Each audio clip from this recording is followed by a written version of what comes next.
Salut tout le monde, comment allez-vous? Moi ça va plutôt bien. Aujourd'hui on se retrouve pour une nouvelle vidéo pour tout simplement parler de Blade of Passage. Alors c'est un jeu tout simplement qui est sur Nintendo 64 DD tout simplement. Donc Nintendo 64 DD, qu'est-ce que c'est?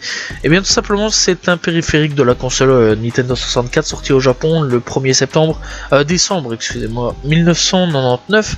Donc le 64 DD se connecte à la Nintendo via le port extension situé sous la console. Il permet tout simplement à la Nintendo 64 de lire des disques magnétiques tout simplement. Donc voilà, bref, c'était complètement différent de ce que l'on a pu connaître tout simplement à la Nintendo 64, donc avec des grosses cartouches.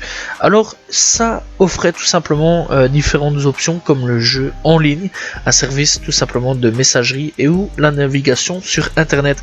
Bref, ça offrait énormément de possibilités hyper intéressantes la Nintendo 64 DD tout simplement. Bref, ça viendra pas par contre chez nous, donc voilà, on aura quelques exemplaires exportés tout simplement du Japon et on devait avoir un jeu aussi aux États-Unis, donc Amérique du Nord, donc tout ce qui était donc tout simplement les États-Unis, le Canada, qui fut tout simplement annulé. Et ce jeu c'est Blade of Passage.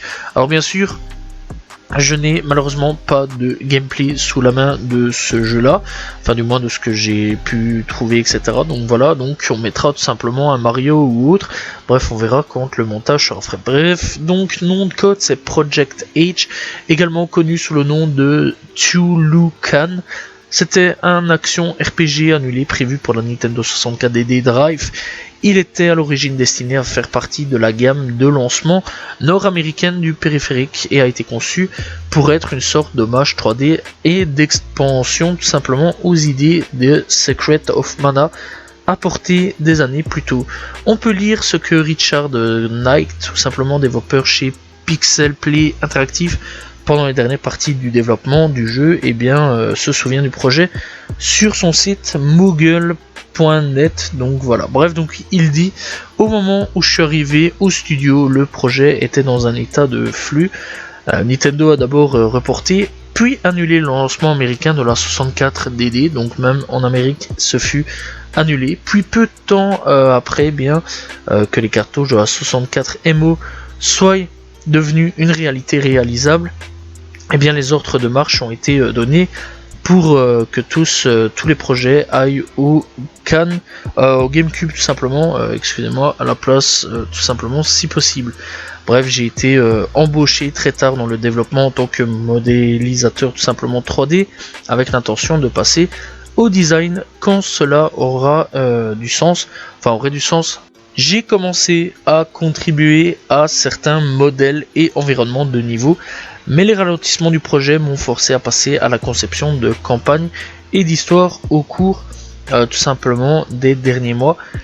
Les outils à l'époque de Nintendo 64 étaient extrêmement primitifs par rapport à aujourd'hui, donc je suppose que ce n'était pas surprenant. Project H était loin d'être terminé, mais en tant que projet fondateur et unique du studio, il y avait beaucoup d'espoir derrière lui. Jusqu'à la fin, Pixel Play avait un énorme sentiment de fierté de start-up et travaillait tout simplement directement avec Nintendo sur un RPG tout simplement. Et donc c'était un rêve pour de nombreux développeurs, moi y compris, et il y avait des gens sur ce projet avant moi pendant 3 ans ou plus.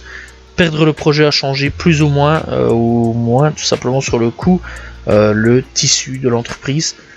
Peu de temps après l'abandon de Project H, le studio a été réformé en Orbital Media et le matériel Nintendo 64 a été remplacé par les premiers kits de développement de la Game Boy Advance. Et bien tout simplement, voilà, c'est ce que tout simplement a dit Richard Knight. Alors, mis à part ce que Richard a pu nous dire, on n'a pas eu beaucoup de choses là-dessus, pas eu beaucoup d'informations, mis à part quelques photos sur qu'est-ce que devait ressembler tout simplement, tout simplement certains personnages ou certains lieux. Donc voilà, on peut voir tout simplement une sorte de temple, on va dire. Voilà, on voit des personnages tenant une sorte de lance, une autre en forme de hache. Voilà, bref, il y a différents personnages, il y a à peu près 4 personnages qu'on peut voir, il y a différents paysages qu'on peut voir, un monstre aussi, on dirait une sorte de dinosaure, on va dire, donc voilà. Bref, donc clairement on n'a pas énormément de choses hein, sur ce jeu. Par contre, on a quand même pas mal d'images, ça oui, et alors on a une toute petite vidéo de présentation d'un certain David Richardson. La vidéo est sortie il y a 15 ans d'ici.